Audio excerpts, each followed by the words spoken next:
Today's readings are about listening to the Word of God and acting on His Word. At first reading from Jeremiah, the people are not listening. In fact, they're turning their backs on God. And then a responsorial psalm, we said, if today you hear His voice, harden not your hearts. If you're listening to God, harden not your hearts.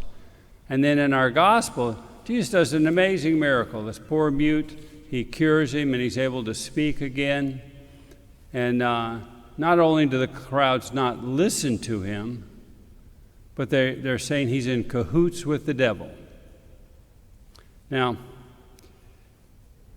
my oldest son, was a counselor at Stanislaus Camp for years. And it was a great job. I mean, your uniform is bathing suit and flip-flops. And a super way to spend the summer. And so he is maybe 14 or 15 years old. I can't remember what the age was there.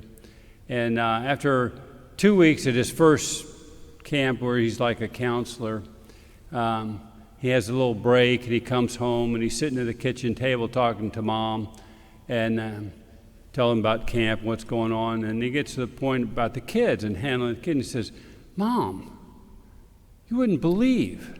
Those little kids, they don't listen.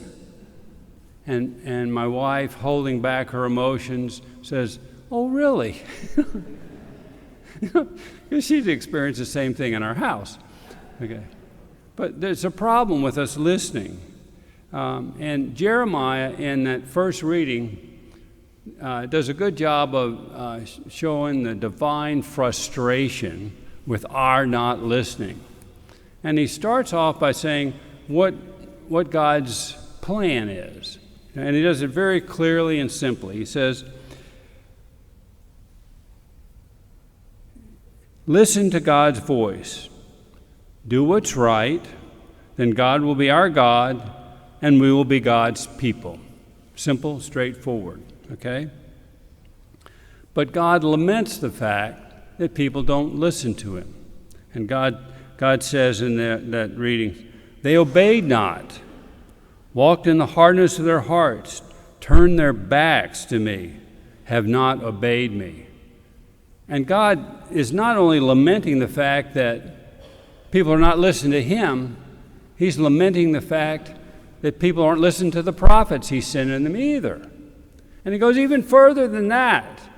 He says, Jeremiah, they're not going to listen to you either. So it's like, oh my gosh, it's a tough problem. And we experience that same problem ourselves.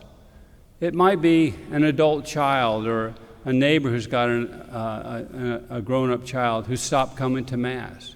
And no matter what you say, no matter how you try to coax them back to Mass, they're just giving you a deaf ear. They're not listening. Or it could be a niece or nephew that's been sucked into the times and the worldly ways and living with a partner, which they consider perfectly normal in society, and not realizing what a scandal it is, not only for what they're doing, but, it's, for the family and everything. And there's people that just don't listen. And so reflecting on all that, you say, well, what's the big message? What do we take home from Jeremiah here? I think it's don't give up. It says our persistence, even though we don't see the effects of our words, they do have an impact.